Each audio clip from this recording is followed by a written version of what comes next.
Hello, everybody. We're continuing our weekly meetings, and I have a couple of thoughts to begin with. You know, my generation is a lucky generation in a sense that we went through three major technological revolutions. First one was the revolution of communication. You know, I still remember the times when, in order to connect with your friends somewhere, not in your city, you needed to go through very difficult ordeal, either through an operator or sometimes, even if it wasn't through the operator, it was through expensive telephone calls. I mean, the whole family assembled around you, around the telephone to call a grandmother or a granddaughter in college. I remember that. Nowadays, it's not easy. It's not only easy, it's free. Basically, it's free to call anywhere in the world. And it's the first revolution that I went through. The second one was, of course, the revolution of information. I used to be a scientist, and when I was a practicing scientist, and I was actually a rather successful one, I remember to get some information, you needed to go through to a library. I mean, the university where I worked, New York University, I mean, it had 9 stories library, and every floor was filled with books. Nowadays, I mean, at the touch of a button, you can get any information you want. Scientific, entertainment, any useful information that you need. And of course, right now, we're going through the third technological revolution, I would say.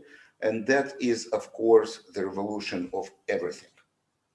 Honestly, the revolution of trust, which means everything. This is blockchain, Bitcoin, cryptocurrency, crypto assets, I should say.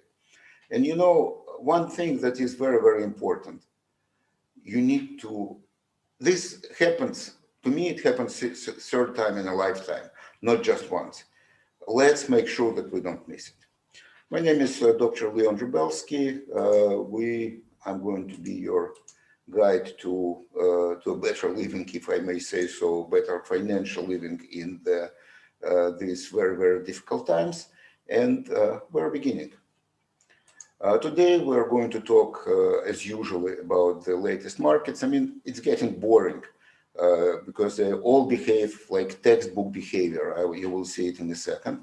We will talk about a little bit about what's happening in the world of crypto, in the world of economics, in these aspects.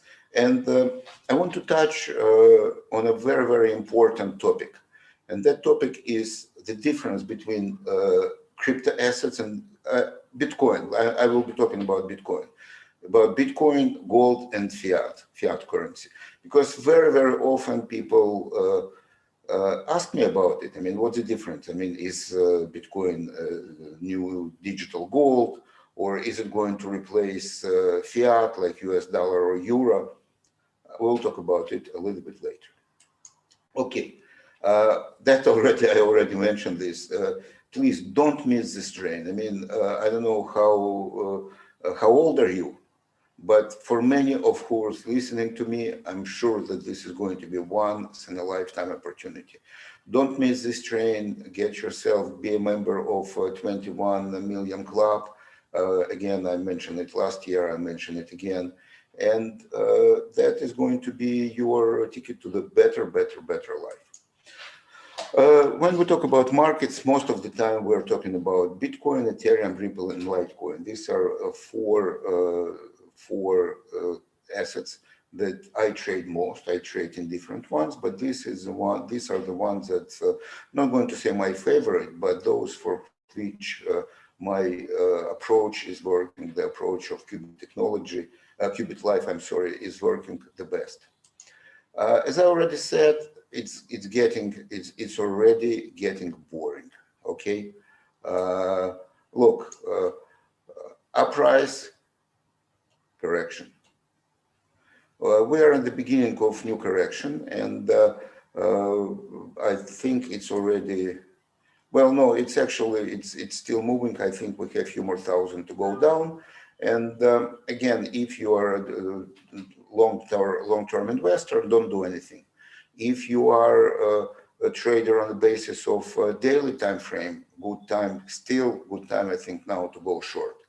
But if you are, for example, a daytime trader, day trader on a lower time scale, like our robots, this is what they do. One of the favorite time frames for our robots is 4 hours. Lots of opportunities. And again, I'm saying to some people, it may be boring. In a sense, I agree, because it's like a textbook view of the change in the in the price of these assets.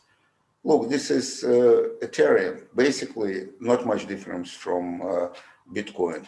This is 4-hour Ethereum, again, not much difference from Bitcoin. This is Litecoin. I mean, if I wouldn't have told you, and you probably would have thought that this could be Bitcoin as well. So it's boring, but believe me, in the financial world, boring is good. Boring means you making money. And boring means that our robots are working top of their abilities. And they're very, very able guys, our little white robots.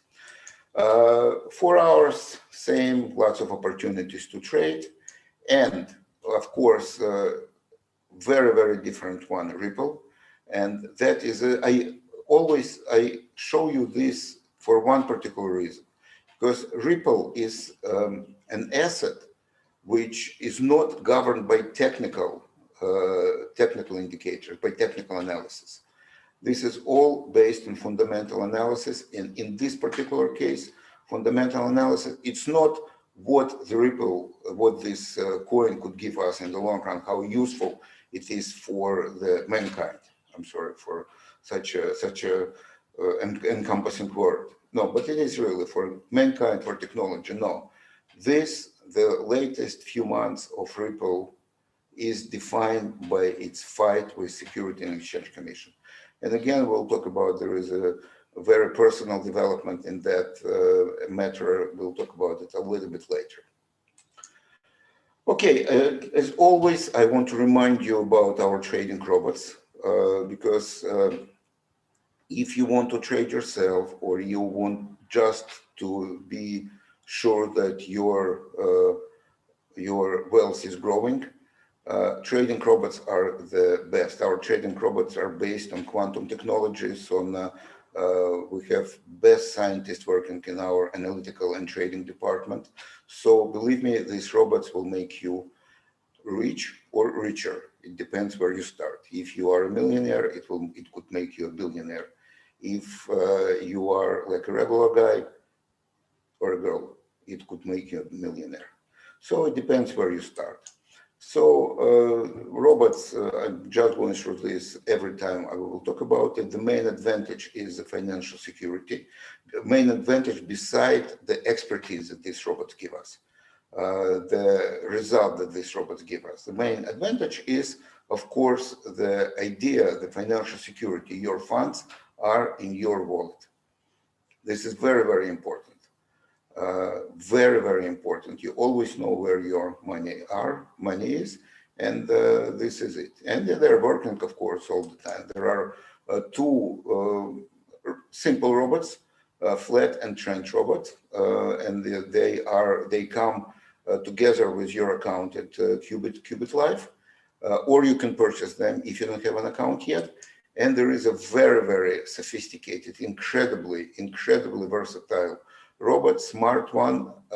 We call it smart robot, and indeed it is smart. I mean, sometimes some time ago we made a competition between myself, this robot, and a couple of other traders, and well, I'm not going to say that the robot won, but it was almost as resultative as my friends, very good traders, and myself. Now, if you want to do crypto trading yourself, again, you saw this before, you need a very, very good source of information. And the source of information, of course, could be the signals that we're getting. Trading signals that Qubit technology, QubitLife provides are of two kinds. Buy-side signals, sell-side signals. You get at least 20 per month, and they're working they're very efficient. I mean, basically every signal brings you money. Okay, so let's now talk what has happened, what is happening in the field. And because the field, the main objective of the main message that I'm trying to get through to you, is that crypto is here to stay. Bitcoin, other assets.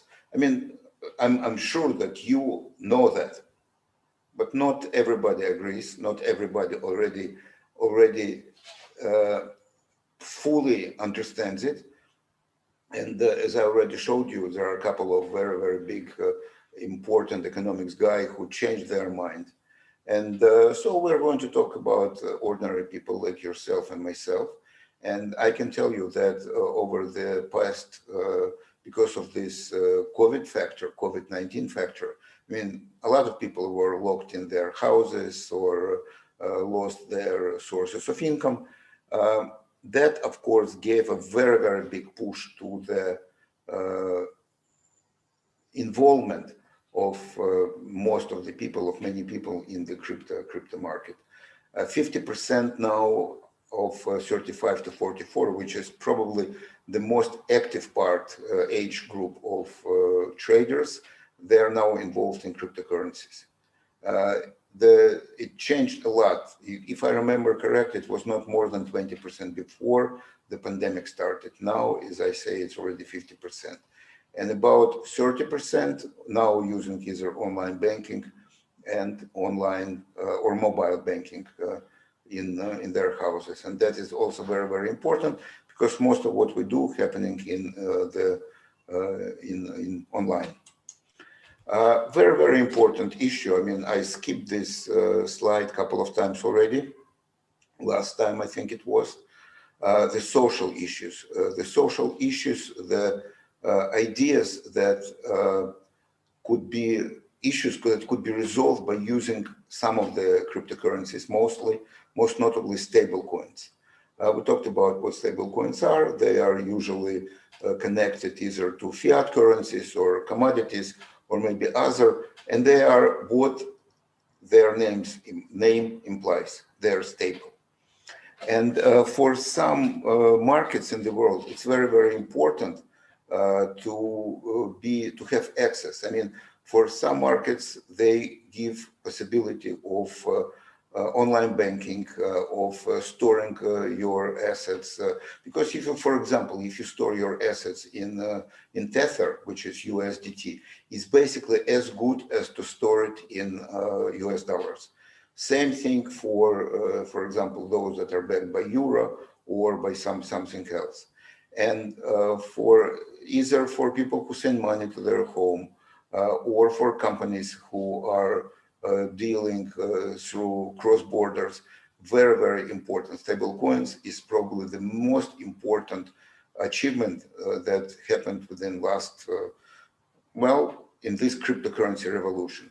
And as an example, I'll show you, it's a very good tool against inflation. For example, in many African countries, in many countries in South America, inflation is really a very big problem.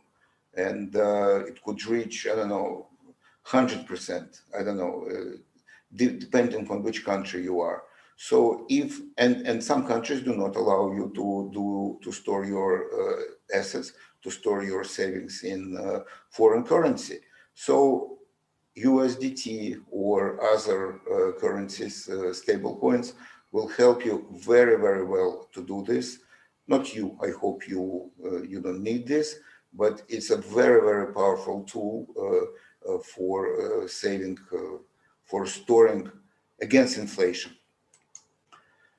Okay, now an interesting point that I'm not even sure it belongs in our trading academy, but it is a very, very, well, actually it does belong, and I understand why. You see, Bitcoin was originally designed not to be a speculative asset.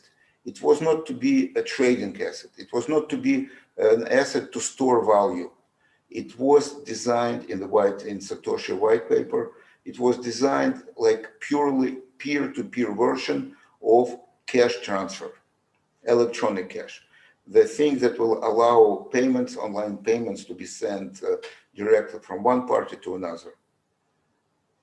If you look around, you can see that this part is also still very, very important, but it really gave the first place to the trading and to storing value.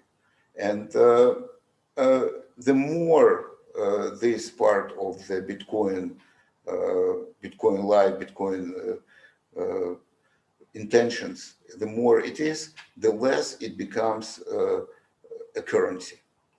That's why I think we spoke about it already. I try not to call, I try to avoid the word cryptocurrency. What I use instead is crypto assets. And this is a more precise word. Okay, it's good, but we're traders. I mean, we're here in a trading academy. And this is exactly what another very, very expert gentleman is saying. I mean, Luke Ellis, he is CEO of UK hedge fund, considers Bitcoin, and mostly Bitcoin, to be only trading instrument. Not everything I agree with him, but he considers it to be a trading instrument. Store value, important, but trading, meaning that you take use of swings in the price of Bitcoin, and this is how you trade it. This is very, very important. And many people agree with him. I almost agree with him, and this is very, very important for the QubitLife purpose. I mean, we are here, after all, to make your money, to make your savings, to make your crypto assets to become larger. And this is we do, and we do achieve that through trading. Now, let's talk about it. I came across an interesting paper, how different billionaires feel about Bitcoin. I mean, why we talk about billionaires? Because we think that they know something that we don't. I'm not sure about that, but it doesn't really matter. It's important for our culture, it's important for our understanding to see what they think. And I'm not going to go over this. I mean, some of them have mixed feelings, like Elon Musk. Some of them are saying that this is ridiculous, like Carl Icahn. There are people here who are laughing all the way to the bank, like Mike Novogratz from of MicroStrategy. We'll talk about it a little bit later, about his interesting. And the Winklevoss twins. I mean, they were the first Bitcoin billionaires. They were the first billionaires who became by holding or hodling Bitcoin. And of course, you remember that these guys are behind the Facebook idea.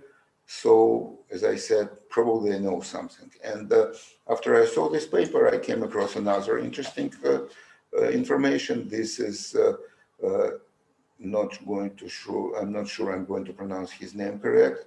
Mr. Roque, Gel Inge Roque. He is a Norwegian billionaire, oil billionaire. Well, basically, he, like many other companies today, they're talking about storing their excess cash value, reserve cash value in Bitcoin, whether it's true or not. Let's, in the short term, it's true. In the short term, meaning like a year or two or three. Long term, like a decade, I don't know. But look at what another very skillful and very clever person thinks. Bitcoin could be worth millions each. Well, that's not to the moon. That's already out of our solar system, I think. Now, a very important very important thought. Trading, not so much trading, but storing, saving your funds in cryptocurrency is not for those who are weak at heart. You need, if you believe in, we talked about it already, and I will not going to get tired of stressing it once and once again. If you believe in an asset, in a certain asset, and in this particular case, Bitcoin, if you believe that it's going to go up, stick to it. At this moment, about 7 million, which is almost 40% of all existing Bitcoin, they did not move. Did not move them since last all-time high, which was what is it, like three something years ago.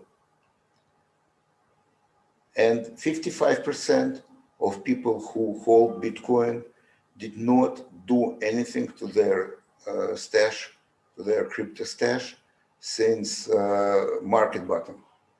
And guess who is laughing now? I mean, all these people, because you remember the all-time high in December was, at the time, was about 20,000. Right now, it's almost 60,000. So if you believe in your asset, just stick to it. This is very, very important. And as I tell, I mean, I teach some trading, not online, but classroom classes on trading. For investors, I tell them, buy it and go fishing. Don't look at your computer screen every day. If you bought Bitcoin, put sign, put limit that computer will notify you when it reaches the level that you want it to reach, or after a certain time. Well, it's a joke, of course. I mean, no one can avoid, no one can reject and resist looking into the computer screen every morning. But the idea is be very, very strong, and don't get upset when sometimes it's not moving the way you want it to move. And you know, there is another notion, I don't remember who actually said this, but I like the idea. It says that right now it makes more sense to buy Bitcoin at 27,000. That's actually what it was when this person, again, I don't remember who said this. So it makes more sense to buy it at 27,000 than at $27. Because right now we know what's going to happen. So invest, trade, and we will help you with that. And of course, there are many financial institutions that will help you to get access to the Bitcoin, to the cryptocurrency world, crypto asset world. New crypto custody in Germany, that's a very, very established and respectable bank, just set up services for people who want to go into digital assets market, into blockchain. So that's one example. Another example, an investment company in Israel, and like they say throughout many, many years, whatever is done in Israel for financial benefits probably is right. Anyway, one of the biggest investment companies, and they actually not only an investment company, they hold a lot of pension retirement funds. They just made an arrangement with Grayscale. We'll talk about this company. It's an amazing company, Grayscale. We'll talk about it a little bit later. They just made an investment of $200 million, and about a third of that money is already, part of that money already been allocated. So, and it's very, very interesting, since we're talking about Israel. It's interesting because Israel crypto asset regulation is one of the more harshest in the world. And if it already, even on that level, it's already going ahead, it means that probably other countries are going to follow through, and that is going to be real boost for the industry. Now let's talk about something different. We spoke about Ripple earlier today, and actually we speak about Ripple every time we meet for one particular reason. The reason is that Ripple is a very like a test case for the whole industry. I keep saying this. I mean, I'm sure you remember what I said before, but indeed it is a test case for the whole industry. And Security and Exchange Commission just moved this whole story to a different level. This whole ordeal, they made it personal.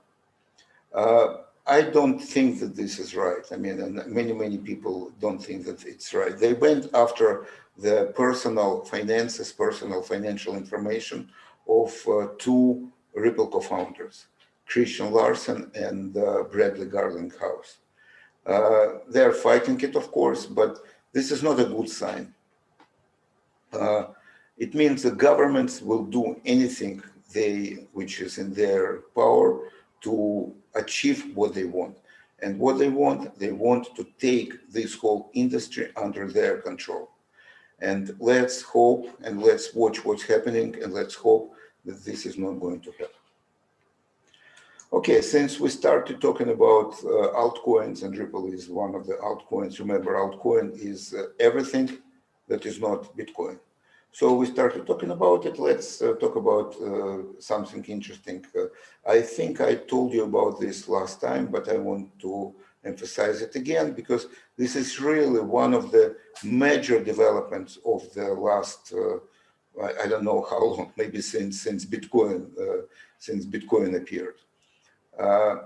Founders of Ethereum are going to introduce change in the protocol, and this change will decrease the supply of Ethereum coins. How they're going to do it? They're going to kill coins that took part in a certain transaction. So they're destroying coins every time it's used in transaction. What it will give? Very simple. Bitcoin, Ether, as it is already outperforming Bitcoin, but with this, it will give a boost. It will control the inflation, and it may even reduce. May even make the negative inflation of Bitcoin, Ethereum, and that, of course, is going to be the next gives huge boost to the Ethereum prices.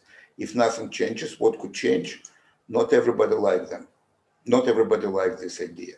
Ethereum miners are very angry about these planned changes because it's going to diminish their fees. And they're suggesting strikes, protests, demonstration.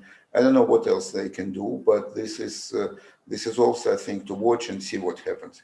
Because as I said, this is one of the, like the Ripple case, this is also a very good test case. Now, we started talking about altcoins.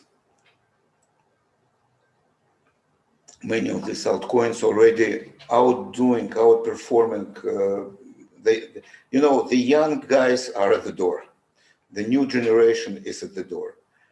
For example, Cardano got a huge boost when Coinbase added this coin to the pro trading platform. It really gave a boost of about 20% within a few minutes when the announcement came out. So Cardano is a coin to watch, and not only by us, ordinary people, ordinary traders.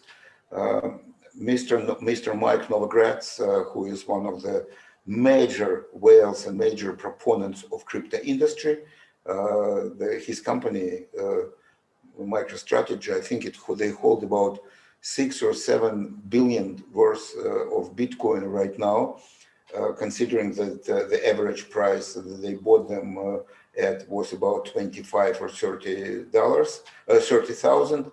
You can do mental calculation and see what the profit of the company is. So just recently he tweeted and said, hey guys, could you tell me about Cardano? Because I didn't do anything with Cardano yet and I'm curious about it. And just like Mr. Elon Musk tweets, same thing is going to happen to Cardano. And with the help of these major heavyweights, I'm sure Cardano is going to be the next big thing. What are these new altcoins? As I said, this new generation of altcoins is really knocking on the door of the old generation, like Bitcoin, like Litecoin, like Ethereum. So who they are? Avalanche, Cardano, Polkadot, Cosmos, and Graph are really, really something that we in both trading and investment field need to watch. And I'm actually right now working on the new software for my robots, to use these new altcoins to consider technical and fundamental information analysis from this. And as you can see, they're all, of course, based on blockchain, and that's obvious, of course. And for example, Avalanche can process more transactions than Ethereum, also for smart contract purpose. Now, Cardano is developed specifically for the developing countries. I mean, for countries where underbanked, underfinanced, and so on. Polkadot, like Ethereum in the beginning, what gave boost to Ethereum, a lot of new blockchains were based on Ethereum blockchain. Now Polkadot takes it one step further, and this is actually the funny thing, and it's a good joke, and I like it. The founder of Polkadot recently tweeted that he gets recognized at the airport. No wonder Polkadot grew like significant levels in the last couple of months. I'm not very familiar with the next two, Cosmos and Graph. I promise I will tell you more about them next time. Well, all this leads to explosion in the use of digital currencies, not only Bitcoin. Goldman Sachs is a witness to that. And they think that it all happened because of pandemic. And that brought, as I already said today, it actually gave boost to, the reason is twofold. One, people have time. And second, people don't have money. So having time, you try to learn something new. Not having money, not having income, you try to substitute for the lost income. And trading, especially with the help of QubitLife, is the best way to substitute for the lost income. Not only when the pandemic is going to end soon, I mean, with all vaccines and everything, I mean, we know that it's not going to be around for a long time. I'm sure that it will go away as abruptly as it came. But the knowledge of digital currency, the knowledge of digital markets, and the ability to make money in it will stay with us will stay with us.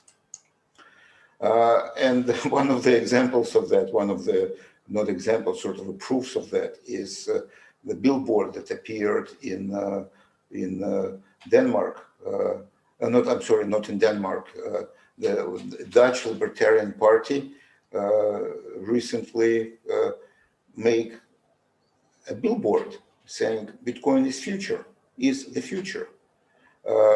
I'm not going to say it in Dutch, but you understand what I'm talking about. And the candidate, with his laser eyes, I'm sure brought a lot of attention to this billboard. And so the governments are dealing with this. And actually, I don't have the slide, but in the US, the Libertarian Party is also a big promoter of cryptocurrencies in general and Bitcoin in particular. Well, remember last time I told you about the US auction where among old cars, old equipment, vacant buildings and so on, there were Bitcoin lot. France is auctioning on one of the auctions like similar to that, or to the US one, is auctioning 611 Bitcoins. Well, those they seized from hackers, probably from people who actually most likely stole them somewhere. Well, we'll see if it is going to become a regular affair. And moving, as I said, from the Wall Street to the Main Street, five-star hotels now accept digital currencies for their suites. You can go and do donations in cryptocurrency. That is an application called Signal, which actually is doing it right now. So it's really becoming very mainframe, very daily part of our life. Now let's talk about something else. So we know that lots of assets are around. Where they are. Several companies, major companies such as Tesla, well, many different companies, financial and otherwise, hold about 6.4% of all Bitcoins around. Seems not to be a very big value, but consider this.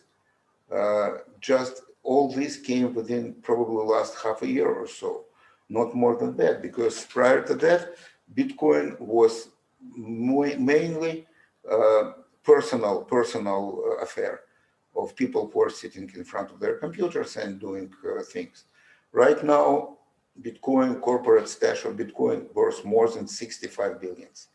And the biggest holder, which is about 3% of all Bitcoins in the circulation, is Grayscale.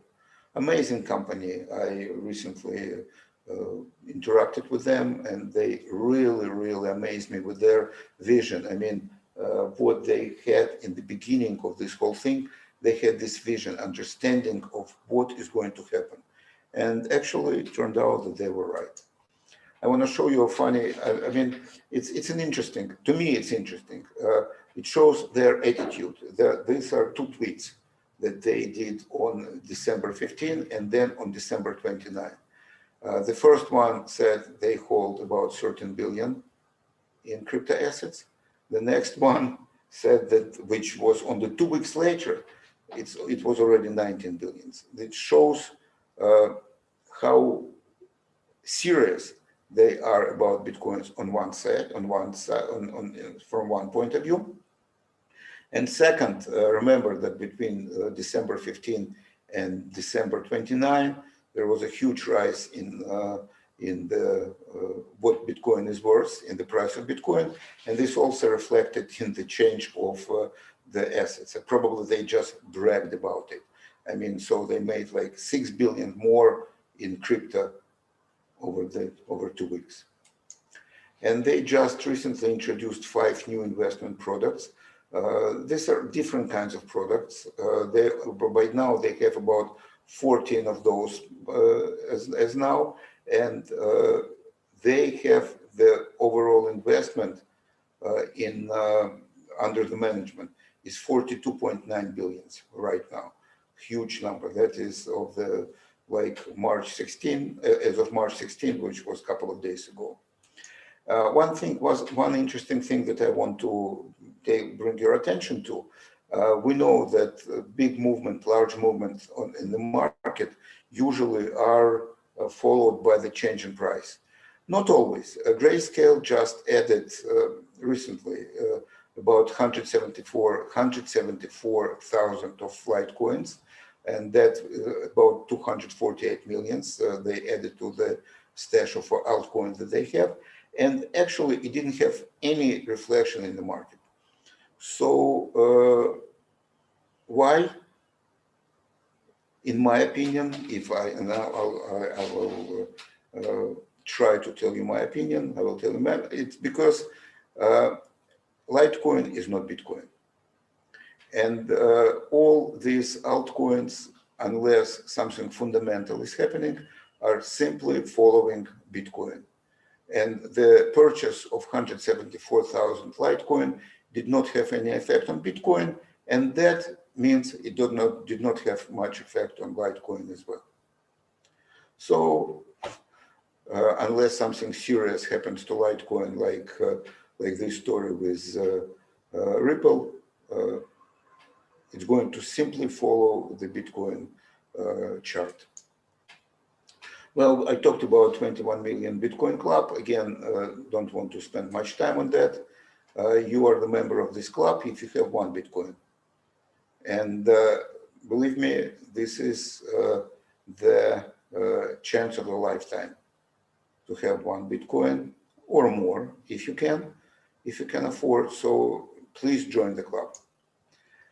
Now, we talked a lot about India. There are several major news stories that we're following, and one of them, of course, is Ripple. Another one is approach of the Indian government. So right now, Bank of India insisted on their decision to go ahead with banning cryptocurrency. Royal Bank of India is insisting on that. And most likely this is going to happen. How this is going to happen, even though that there will be a window, like they say, of different actions with crypto, with blockchain, fintech, still this bill, and these are the words of that come from the finance minister, the bill would give holders of cryptocurrency up to 6 months to liquidate, after which penalties will be levied. Look, like we all know, when something like this happens, the deal goes underwater, under the table. So I'm sure the Indian crypto people will find a way to avoid this. Not all central banks go with this. Not all central banks. For example, there are French senators who demand from the French central bank to start holding Bitcoins and other crypto. Very quickly go over this. Some governments, like in Kentucky, for example, they exempt Bitcoin miners from taxes.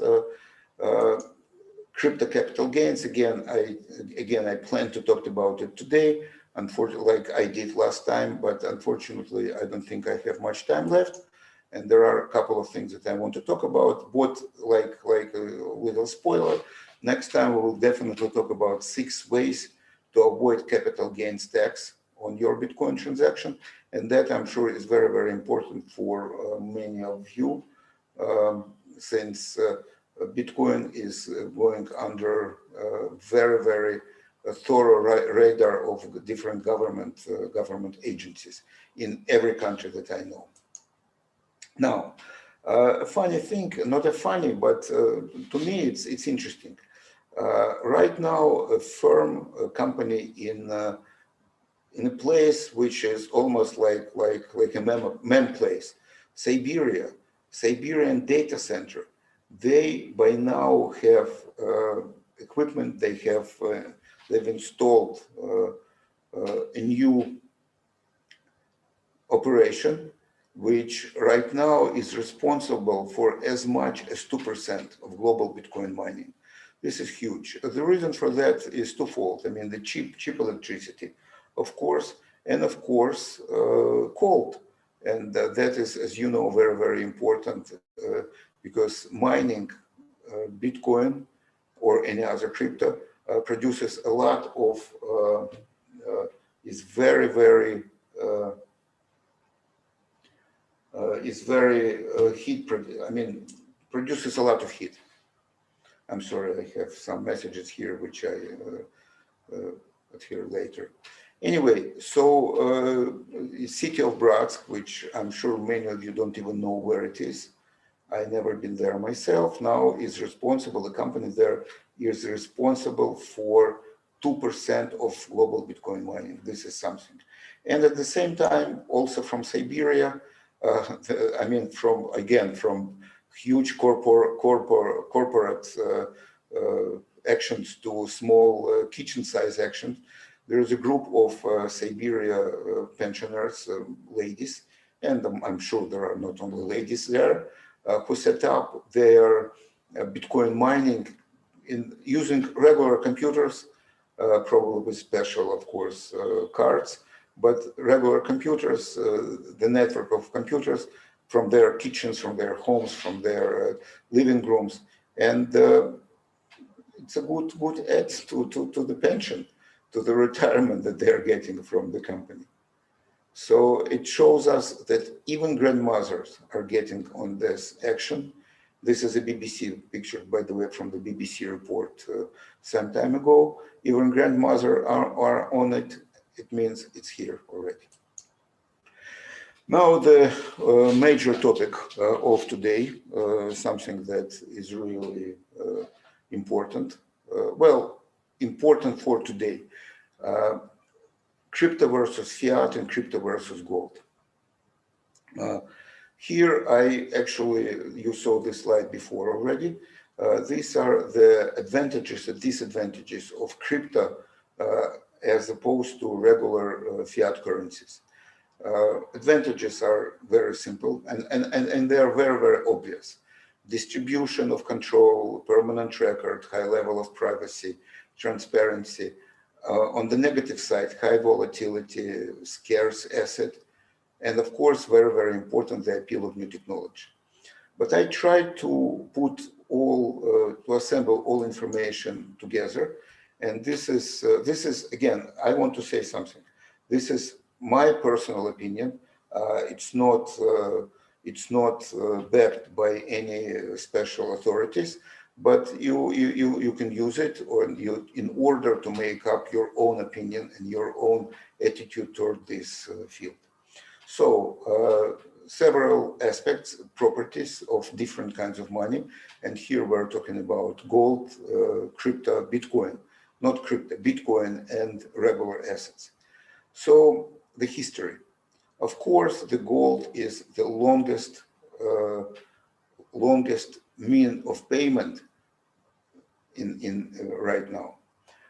Until I think 71 or so, the gold was the gold standard, which was actually canceled, which was finished by Mr. President Nixon, after which fiat currencies like dollar became the more popular and more important in the international trade and international economy. And Bitcoin, of course, is only 11 years old, so gold, fiat, and Bitcoin. Now, when we're talking about decentralization, ask no questions about it. That Bitcoin is the most decentralized currency. No one rules it. There are no people who can control this market. Gold also similar to that. It's also decentralized, but the governments, different governments, are trying to, by now, to control it. And I remember I grew up in a country which used to be called Soviet Union. And in Soviet Union, you couldn't just have gold in your, like you could have it in jewelry, but not in the gold bar. So governments are trying to control this as well. And of course, the most decentralized currency among all of them is fiat currencies. Censorship. There is no single person who is responsible for Bitcoin ecosystem. You can't, like with Ripple, for example, you cannot, or Ethereum, Vitalik Buterin or founders of Ripple, you can find someone who is responsible, and by going after these people, you can actually affect the cryptocurrency, the crypto asset that they represent, not in Bitcoin case. No one can do anything to Bitcoin until this the whole ecosystem exists. Gold, as I already said, governments are trying to control it.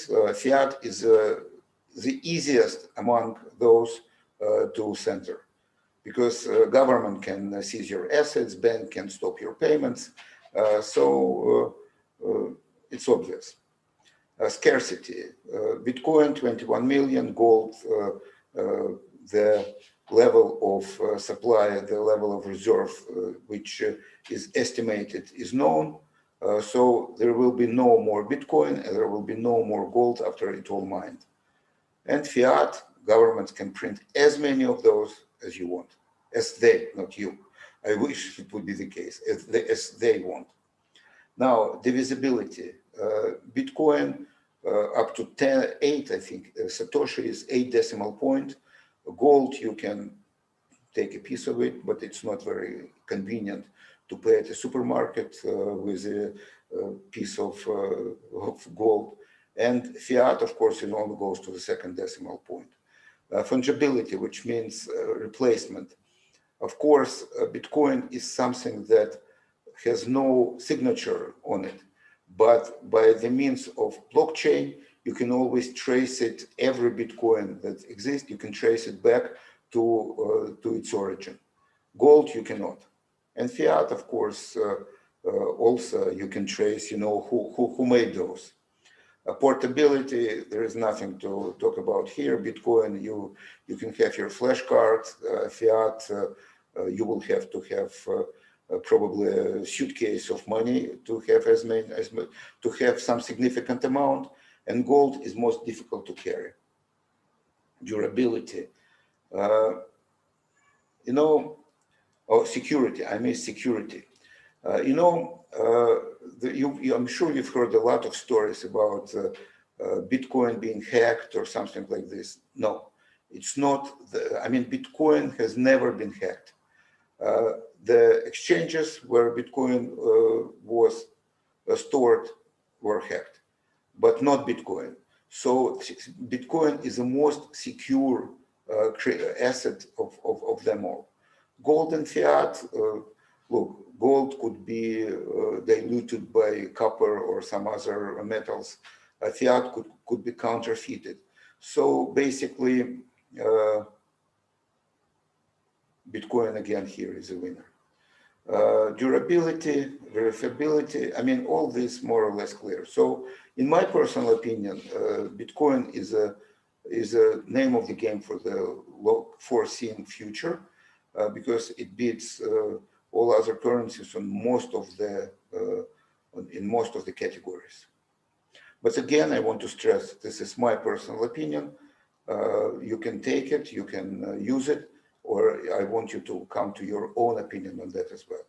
And this is basically the same what I just was talking about, connected in one place, not much. Basically, don't want to spend much time on this. And because of all we were talking about, gold becoming less effective hedge against inflation, less and less. I mean, inflation goes up, gold is not increasing in price the same way as inflation. So right now it seems like the most effective tool against inflation would be cryptocurrency in general and Bitcoin in particular. Thank you very much to these companies and these news and analytical sources that I used to prepare this, and wish you very, very happy trading and making a lot of money next week until we meet again. And have a good day, a good week, a good month, and a good year.